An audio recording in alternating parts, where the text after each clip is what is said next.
आप क्या बताना चाहेंगे अपनी ज़िंदगी को लेकर? मैं ये बताना चाहूँगी कि मैंने शुरू से ही तकरीबन मेरा सारा वक्त जो है वो पढ़ाई में गुजरा है। अब जो मेरे ससुराल वाले हैं, जो मेरे हस्बैंड हैं, बेसिकली उन्हें ओसीडी है, तो मेरी सास तो है नहीं, उनकी डेथ हो गई है। तो जो मेरे हस्बैड हैं वो किसी उनके अंदर सब वो चीज़ें सास मौजूद बन हैं। गए। एग्जैक्टली सास, नंद, है ना? जी एग्जैक्टली तो मतलब वो मुझे वक्तन फ़वक्तन समझाते रहते हैं कि ये सीखो, वो सीखो, ये सीखो, क्योंकि सब कुछ तुम नहीं वो करना ऐसे शादी थोड़ी के कहते बाद। होंगे, कहते होंगे ये देखो, जी वो मुझे वीडियो कॉल पे ये दिखाते हैं, ये देखो, ये ऐसे करना है, ये वैसे वो करना है। जाले लगे हुए वो देखो। तो खुद भी नहाते होंगे अभी 2-2 6 महीने पहले मेरा निकाह हुआ है, अब मेरी बकरा ईद के बाद शादी है, तो वो मुझे हर एक चीज़ समझा रहे होते हैं। इवन कि वो मुझे कह रहे हैं कि मैंने कुछ दिन पहले जो है नल जो है वो नारियल के तेल से साफ़ करवाया मिसबा, तो अब आपने मैनेज करना है, देख लो।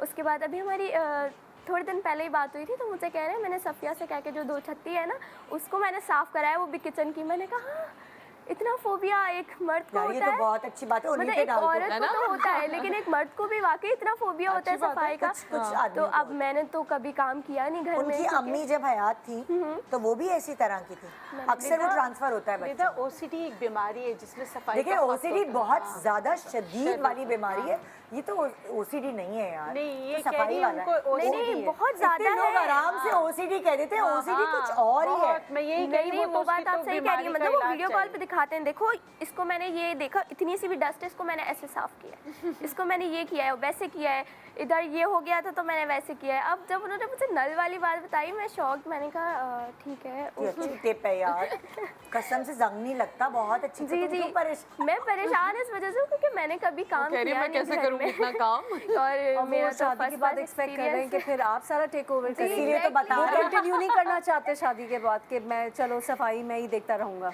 जाहिर है तो वो तो एक वाइफ का ही काम होता है ना फिर तो। ऐसा कोई नहीं है काम। अच्छा ये कौन सा रूल है कि वाइफ का ही नहीं, काम है? obviously दोनों काम मिलके भी कर divided सकते होंगे। हैं। दोनों देखो मिलके जो करें। नलका पहले आप ऑयल से साफ करवा रहे थे दोबारा बीबी कराते नहीं रहे। मैं सिर्फ इस चीज़ को लेके परेशान हूँ क्योंकि मैंने कभी ऐसा काम किया नहीं है, और क्योंकि मेरी मम्मा ने भी मुझे फोर्स नहीं किया। मम्मा ने कहा ठीक है तुम पढ़ो, तुम्हारे जो शौक है तुम वो करो, कभी फोर्स नहीं किया मेरी फैमिली ने मुझे। अब मैं ये सोचती हूँ कि मेरी जब शादी हो जाएगी तो मैं कैसे करूँगी, अल्लाह जी मुझे तो कुछ आता ही नहीं है, मैं तो कभी किया ही नहीं, तो मैं इस चीज़ को तुम लर्न बेटा करना शादी के बाद चाहती बच्ची हूँ। बनी रहना, मुझे तो आता नहीं है, आप ही करवा लेना। नहीं, बस, नहीं। जब तुम्हें कुछ आता ही नहीं है तो वही कराएंगे। सीखो ना, अभी तुम्हारे हाँ, पास कुछ टाइम है, टाइम मैनेज करना सीखो। और जो हर चीज़ का मतलब ऐसा नहीं कि हर वक्त ही सफाइयाँ, अगर आपने एक दफ़ा हफ्ते में एक दफ़ा पूरी सफाई और रोज़ाना अगर करोगे तो कोई टाइम नहीं लगता घर को नहीं मैनेज उनका तो करने में। ऐसा है ना कि हर एक चीज़ रोज़ साफ़ होनी चाहिए तरीके से, प्रॉपर। एक होता है हमारे घर में तो वीकली प्रॉपर सफाइयाँ होती है हफ्ते में, कि भाई सैटरडे या संडे डिसाइड हुआ है तो पूरे दिन पूरे टाइम में सफाई चल रही है।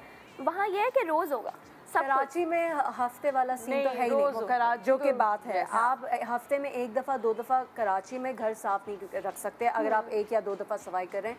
कराची में रोज़ मस्ट है। हाँ। उनके पास हेल्प आती है, कोई हेल्प है तो फिर टेंशन की दिया क्या बात है, है? फिर तुम्हें उसके थोड़ी साथ करना थोड़ा है। सा मिलके करना होगा, तुम्हें सुपरवाइज बेसिकली तुम्हें सुपरविजन करनी होगी। तुम्हें थोड़ा बहुत सीखना होगा कि किस तरह की सफाई घर में रिक्वायर्ड है।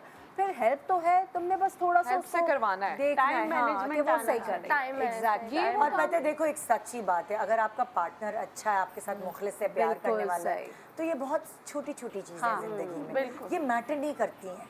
कोई चीज़ें तुम्हें अच्छी लगेंगी वो फॉलो करेंगे, कोई चीज़ें उन्हें अच्छी लगेंगी वो फॉलो करेंगे। जहाँ वो तुम्हें रिस्पेक्ट दे रहे हैं, प्यार दे रहे हैं, लॉयल हैं तुमसे, सो ये वाली एक दूसरे के रंग में ढंगना, तो ये तो ज़िंदगी का मज़ा है। कोई भी लड़की शादी से पहले जो शादी के बाद उसको ज़िंदगी जीनी होती है वो नहीं जीती। बिल्कुल।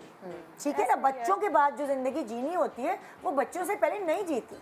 ये सब जिंदगी के फेजेस हैं। वो नहीं शेक्सपियर कहता था 7 स्टेजेस ऑफ लाइफ। मैन, मतलब इंसानों के 7 स्टेजेस होते हैं अलग अलग। तो तुम घबराओ नहीं, और वो पहले से तुम्हें मेंटली तैयार कर रहे हैं। ये एक्सेप्टेंस भी तो अच्छी होनी बात चाहिए कि आप मतलब या तो ना कि बहुत कोई एक्सटेंडेड फैमिली हो, हस्बैंड और बच्चे के लिए तो आपने करना ही करना है, ये आप में एक्सेप्टेंस होनी चाहिए। प्लस आपके पास हेल्प है तो आपने काम, मतलब ये वो काम है जो आपने करने ही करने हैं, और अगर कर लोगे तो अच्छा है। क्योंकि अगर आप वो नहीं होगा ना, एक बंदे को ये आदत है, जैसे मुझे बहुत आदत है, मेरे हस्बैंड का छोटी मोटी बात पे इस तरह हो जाती है, टावल यहाँ रख दिया, ये वो कर दिया ना, वो भी उनको पता चल गया है तो खुद से हर चीज़ का ख्याल वो रखते हैं। इसी तरह आप भी रखोगे ना, वरना लड़ाई हो जाती है घर में। देखो छोटी छोटी बातें होती हैं। मेरी शादी को माशाल्लाह अभी कितने साल होने वाले हैं? 24 साल माशाल्लाह। 23 या 24 साल हो रहे हैं, मैं गिन के बताऊंगी, याद नहीं आ रहा मुझे, इतने हो गए। तो अभी क्या होता है, टोकते हैं हम लोग एक दूसरे को, किस बात पे? लाइट नहीं बंद की तुमने, इतने साल हो गए ना, लाइट बंद करके आओ। कभी यासर नहीं करता तो मैं टोकती हूँ उसको, कभी मैं नहीं करती तो वो मुझे टोकता है। फ्लश नहीं किया आपने, छोटी छोटी बात है। ये आपस तो में वो तो मुझे लगता ये है तो कि चलता अच्छा है, ये तो चलता है। जूते आपने यहाँ पे क्यों छोड़ दिए, तुमने मासी से सफाई नहीं कराई, ये तो मियाँ बीवी की आम गुफ्तगू है और ये चलती रहेगी मरते दम तक। और ये आउट ऑफ स्पाइट नहीं है कि आप एक दूसरे को गुस्सा दिलाने के लिए कर रहे हैं। जब आप दो लोग साथ रह रहे होते हैं तो आपको एक दूसरे के हिसाब से एडजस्ट करना होता है। तो आपने तो सिर्फ मैनेज करना है बेसिकली। तो हाँ, मैनेज थोड़ा स्मार्टली करना पड़ेगा क्योंकि आपके हस्बैंड बहुत ओवर एफिशिएंट है इन मामलों में। दूसरा तो तुम्हें सीखने की ये तो यूट्यूब पे चली जाओ या गूगल पे चली जाओ, इतनी अच्छी अच्छी टिप्स तुम ये पढ़ोगी ना। कोकोनट उन्होंने भी कोई गूगल शुगल से ही देखी होगी। हाँ, 100% जंग नहीं लगता। आपका घर में मूड भी बहुत अच्छा रहता है, आपका घर पूरा अच्छी तरह मैनेज है, बिल्कुल सही साफ है। और मैं ये कहती हूँ कि आपकी जिंदगी का मैक्सिमम टाइम आपके घर में गुजरता है। आपका घर जो है मैनेज्ड होना चाहिए। जब डीप आप खुश क्लीनिंग feel करते करो। हैं आप तो आपको एक बहुत अंदर से ना एक सुकून बहुत मिलता है। कि डीप क्लीनिंग की है, जो सुकून आ रहा है बड़ा। बिल्कुल है ऐसे ना? ही है।